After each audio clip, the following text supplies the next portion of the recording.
The Milton Keynes-based squad wrapped up their 2022 campaign winning both the Drivers' and Constructors' Championships. The team had a strong season with their RB19 car, but it showed phases of success for both their drivers, Max Verstappen and Sergio Perez.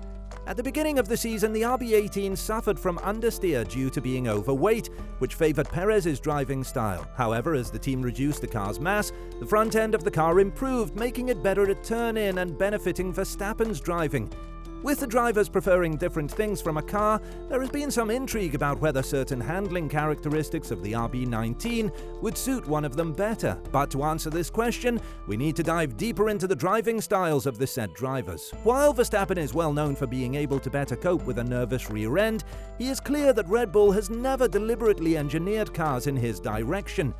Instead, he says that the team has long had a history of producing cars with a strong front end, and it's something he has simply learned to deal with. "I don't think it has necessarily suited my driving style," he said. "As a driver, you need to adapt to what you get, and that's also what I did when I joined Red Bull. The car was always like that, to be honest. It had a good front end, and I've never experienced a fast car with understeer in my life, in any category. I feel like if people ask me, what is your driving style, I cannot tell you because I always adapt to what I get in the best way possible. Sometimes it is a bit harder than others, but I think that's the key.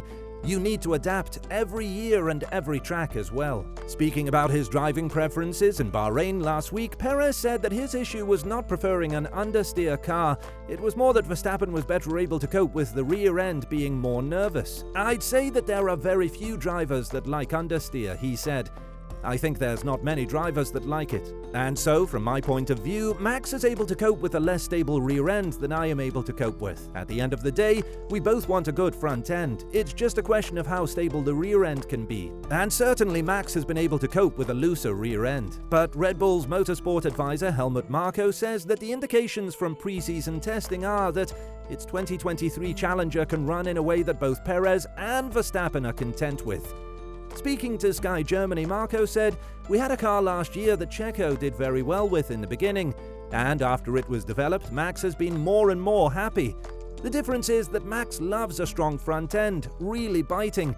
Checo is a little different. He wants a more docile car, but we seem to have found a solution that allows both drivers to show their qualities." Speaking on the final day of the Bahrain test, Perez confirmed that the direction that he and Verstappen preferred for the RB19 were the same.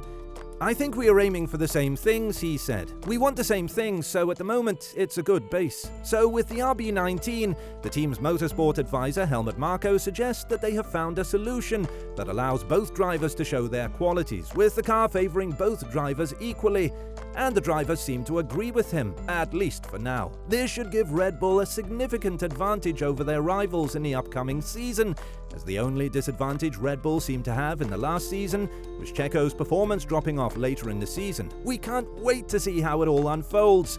But we are sure if this happens to be true, we'll get to see some amazing battles and drama between teammates. What are your predictions for the upcoming season?